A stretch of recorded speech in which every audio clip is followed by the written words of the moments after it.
So, physics. Physics, eh? Physics. Physics. Physics. Physics. Physics, physics, physics, physics, physics, physics, physics. I don't want you getting all this down. Okay. Welcome to Physics 1051 for the spring 2021 semester.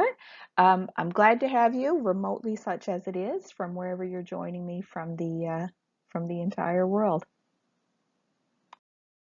So, hello, I'm Kelly Shorland. I'll be your professor for the first half of Physics 1051 for this summer. You can call me Dr. Shorland, or Kelly is okay. My personal favorite is probably Miss. This course is going to be delivered remotely. I've been teaching remotely since March 2020 when our university went remote, so I have about 5 courses under my belt at this point.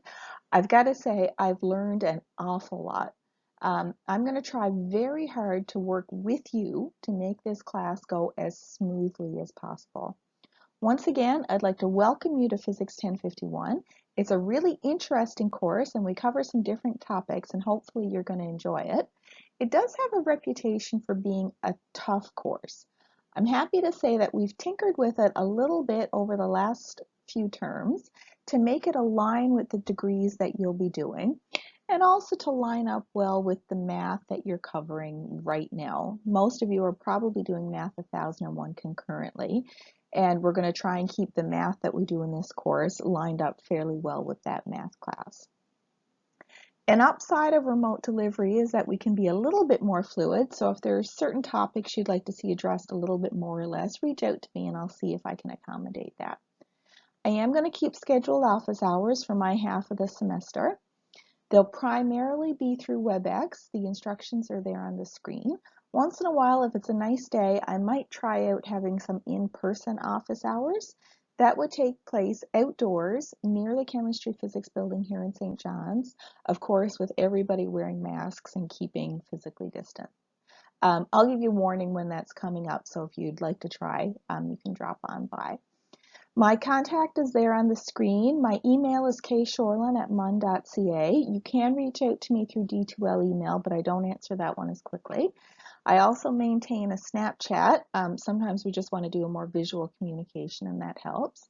We can also do scheduled video meetings through WebEx, and I keep some extra examples posted on a YouTube channel if you want to check out there.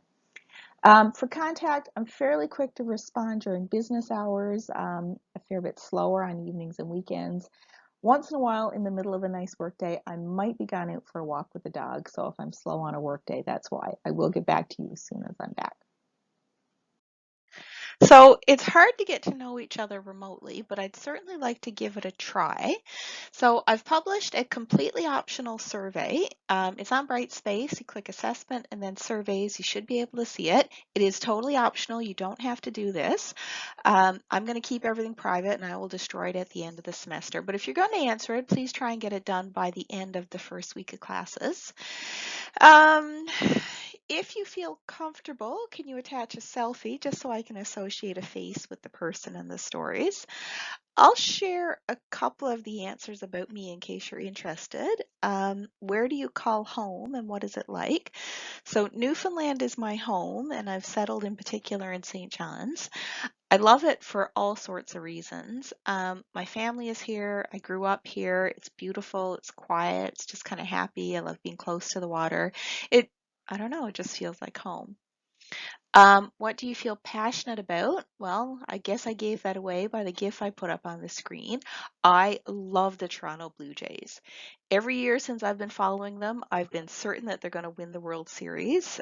So far, I've been right twice, but I got a feeling that this is their year. It's going to happen. Challenges interfering with schoolwork. For me, the remote setting is kind of difficult. I feel out of touch.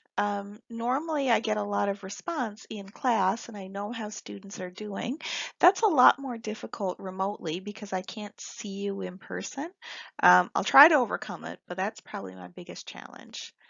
Experience with physics. I got a Bachelor of Science with honors here at MUN. I also did my master's degree here at MUN. I went away to Ontario to do my PhD, and we lived up there for a while.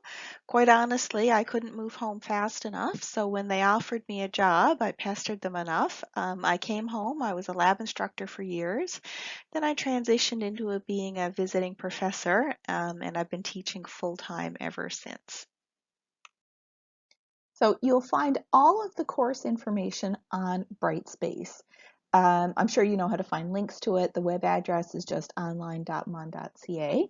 You can log in with your login name and password, and you get that using your MUN ID and your PIN. Click the link for Physics 1051 Spring 2021, and everything is going to be there. That's where all of the course material is. You should probably go ahead and open up the syllabus right away. It's a little bit of a longer syllabus maybe than you're used to, but all of the information you need to know about the class is in that syllabus. So I suggest you download that to your computer and keep it close by. I'll communicate with you primarily through the announcements tool. So there'll be a box on the home page where I'll post things you need to know about the class. All of the lecture videos and notes will be accessible through Brightspace. I'll probably assign homework problems once in a while. Those aren't things you'll have to do for credit, but things that'll give you some extra practice, ways to master the material. All of the upcoming dates will be there, notices, the assignments and tests will all go through Brightspace. If I have to email you, I will probably go through your Brightspace email. I prefer if you're reaching it to me, you do it through my kshorlin@mun email if possible, although I will check my Brightspace email as well. It's really important for you to know that it's your responsibility to check Brightspace on a regular basis. I suggest at least once a day. That way you won't miss anything. So I'll do my best to let you know what's coming, when it's due, what you have to take care of. But on your end, you're going to have to make sure that you're checking and you're keeping track of all those things. The book for this class is the 15th edition of University Physics with Mastering Physics by Young and Friedman. If you did Physics 1050 or 1051 within the last 12 months, then your book and your Mastering Physics code should still work for this class. Please reach out to me if it does not, because it's supposed to last for at least a full year. If you're coming to Physics 1051 from Physics 1020 and 1021, then you'll have to get a new book. We will be using Mastering Physics for this course, and the code comes with the textbook. I recommend you buy the book and the code from the MUN bookstore. There is an online bookstore as well as the in-person.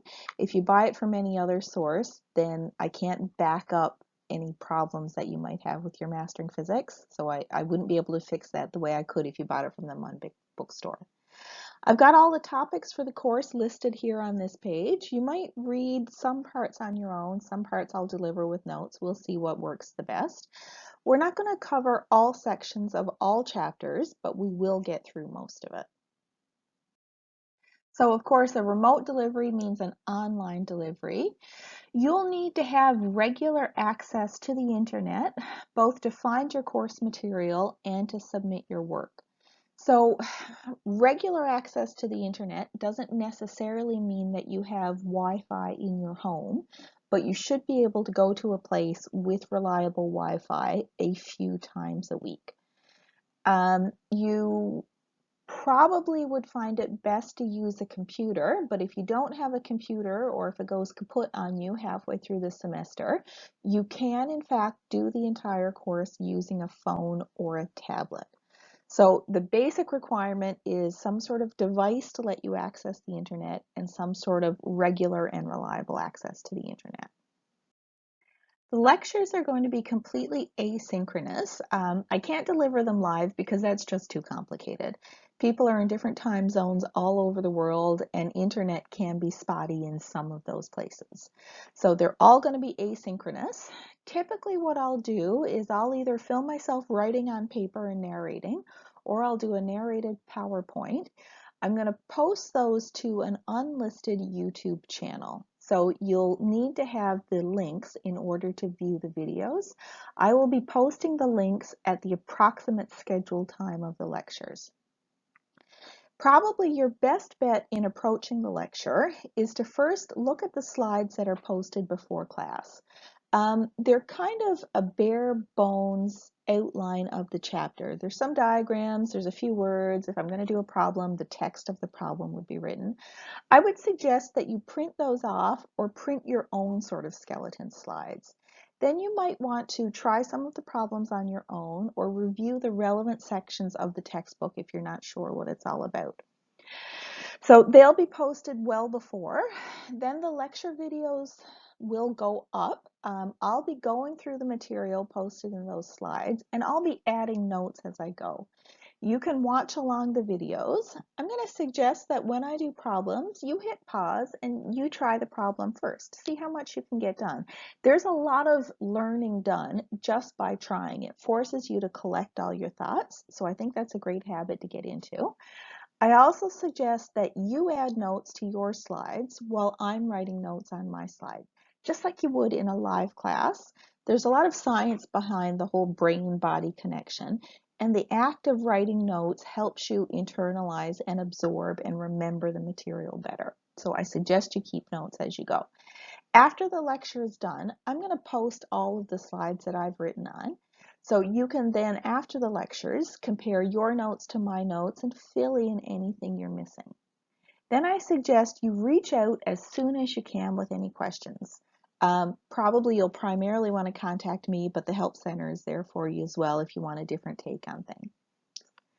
The last tip is I'll suggest you do your classes on time. Our scheduled lecture times are Monday, Tuesday, and Thursdays at 1 p.m. So I will strive to always have the lectures available by then. Usually I get them out a little earlier, but they'll always be up by then. You don't necessarily have to pick those times. You could say pick Mondays at 5, Tuesdays at 4:30, and Thursdays at 7. But pick 3 times a week that you're going to do those lectures and try and stick to that schedule. If you get behind, it's really hard to catch up. So your best bet is to try and stay on top of it as best you can. So here's the breakdown of your grades. The labs count for 15% of your final grade. You access the labs through Physics 1051 Labs page on Brightspace. The labs will be completely remotely. None of the labs are in person.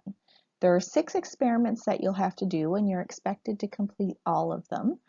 The labs will either be done experiments at home with some simple pieces of equipment, like a string or something or some tape, or they'll be online simulations, or you might be given a set of data to analyze. There will be a lab exam at the end of the semester. Your lab instructor is Edward Hayden. His email is ehayden@mon.ca. Edward is the person to contact for lab issues. He can get you sorted out. The prerequisite for labs is that you have to do the science safety courses, 1807 and 1808. You've probably done those already, but if you haven't done them before, you would have had to register for them before you were allowed to register for this course. And there is a requirement that you must pass the labs in order to pass the course. So that means you have to have over 50% on the lab component of the course in order to pass the class overall, regardless of what your grade is in the rest of the material. Passing the labs is not difficult. You really do just have to show up and do the work. You should be able to pass, no trouble, and there's lots of support there to help you. We're going to have 2 term tests. Those are scheduled for the 7th of June and the 12th of July. They will happen more or less in class time, so you should make sure you can be available during those times. The tests will be delivered through Brightspace. I can really only comment on the first test since that's my half of the course. You'll find that test under assessments. It will not be invigilated. Yeah, I think that's kind of all the details I can share with you right now. There will be a final exam during the final exam period. That's worth 20%. There are 2 types of assignments. One is all online using the Mastering Physics system. You'll access those from the Brightspace page. If you have trouble opening up your Mastering Physics, make sure that you've enabled your pop-ups. You might have to clear your cache or your cookies, and whatever you do, don't use Safari. For whatever reason, Mastering does not like Safari. And of course, if you're still running into trouble, let me know and I'll try and help. The code you used from last semester or the semester before in Physics 1050. So if you had a code in 1050 or 1051, that should still work for you. Let me know if it doesn't. Then there's more old school kind of assignments worth 15%. Those are assignments where you're going to write out a traditional type answer. You'll include your equations, show all your workings, and explain your thoughts. You'll upload those through the assignments feature. There also is going to be a quiz after every single lecture.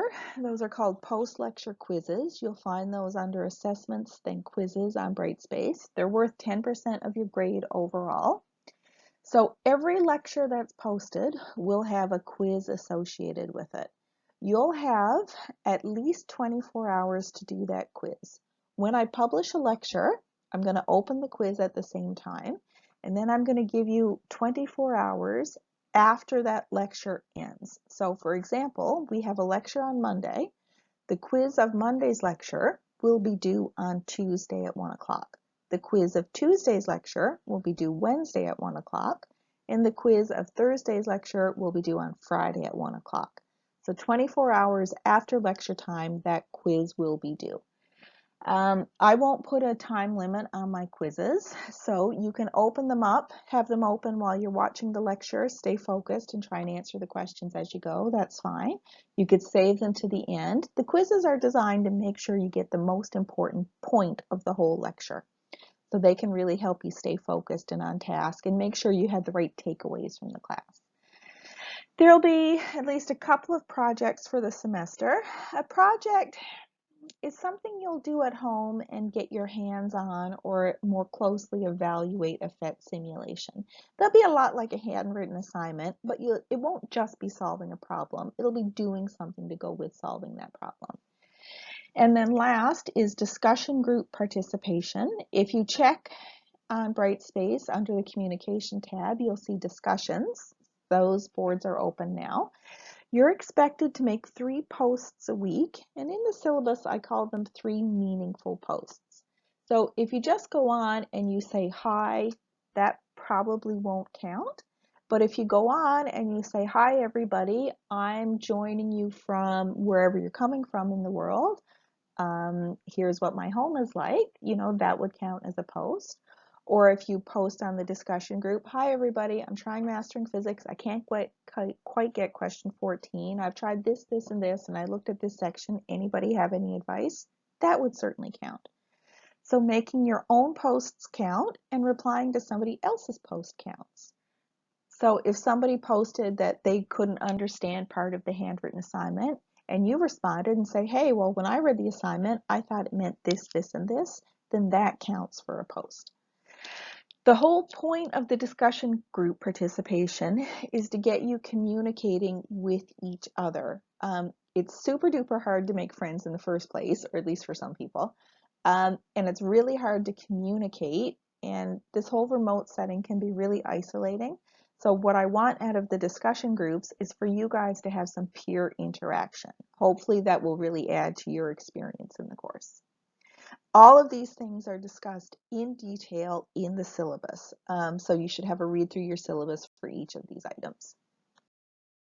There may be something happen during the class that keeps you from completing an evaluation. This certainly happens.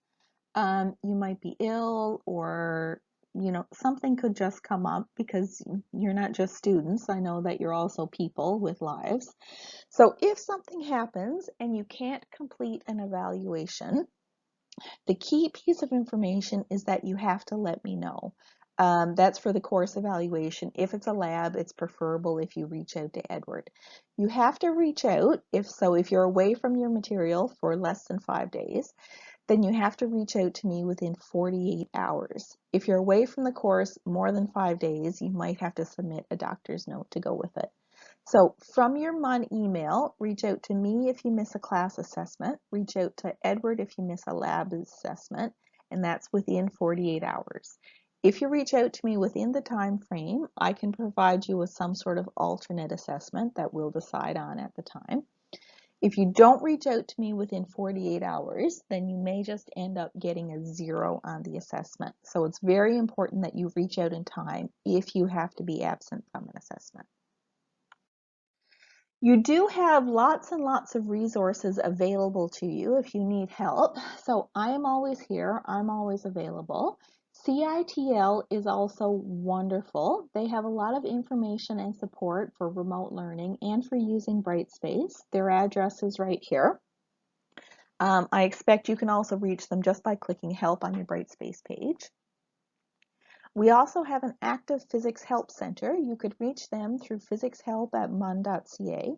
And there is a Brightspace page. It's called Physics Resources. That should show up on your Brightspace within a week or so after the class starts. It's staffed by lab personnel, so their names and pictures are here. And you can ask anything you want, and they'll help you whenever you're stuck. They will definitely answer during business hours, 9 to 5 Newfoundland time, Monday to Friday.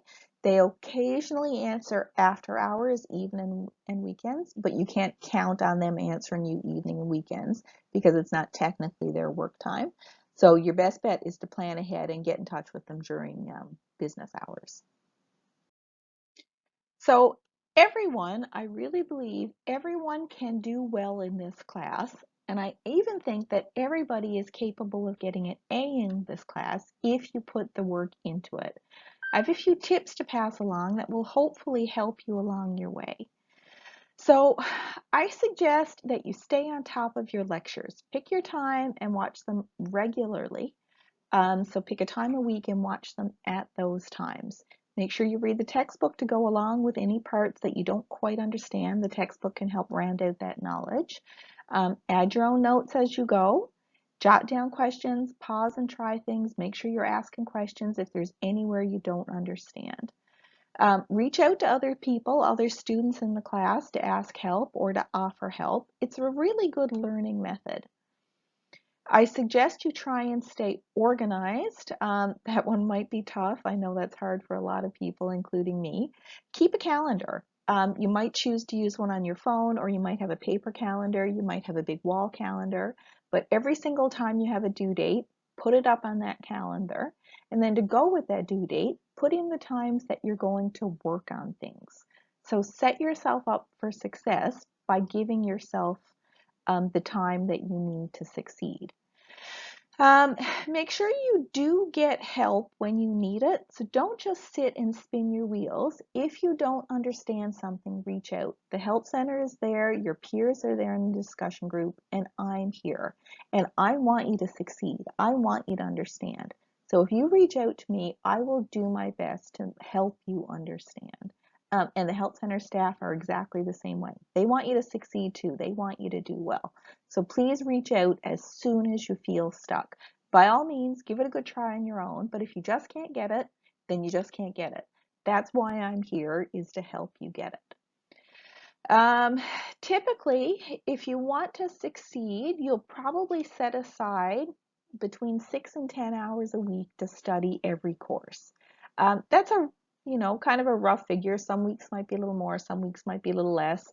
Some classes could be a little more, some classes could be a little less, but that's kind of a rule of thumb, about 6 to 10 hours per week for studying physics.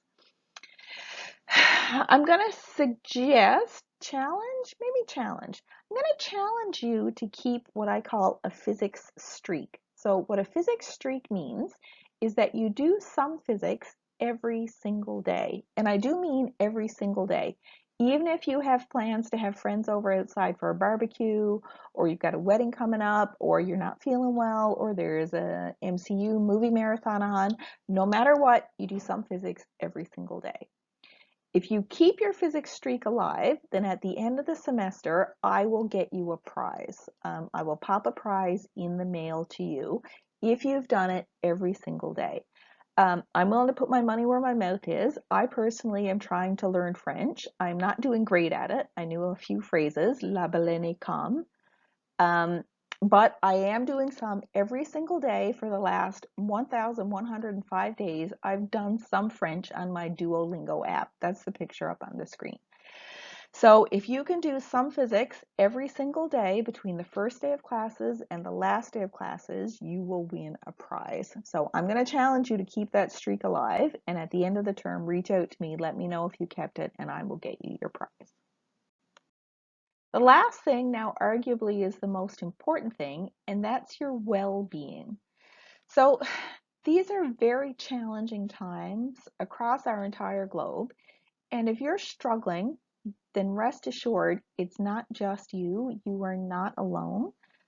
Please reach out for help if you need help. There are many resources available to you, even just through MUN. I have a short list of resources in the syllabus, places you can contact. Student wellness is available. They're there to support your physical and mental health. The Blunden Center is there if you need course-related accommodations, and I am always here. I may not be able to help you, but I will 100% find the person who can help you. So if you're struggling, please reach out. MUN is here for you, and I'm here for you.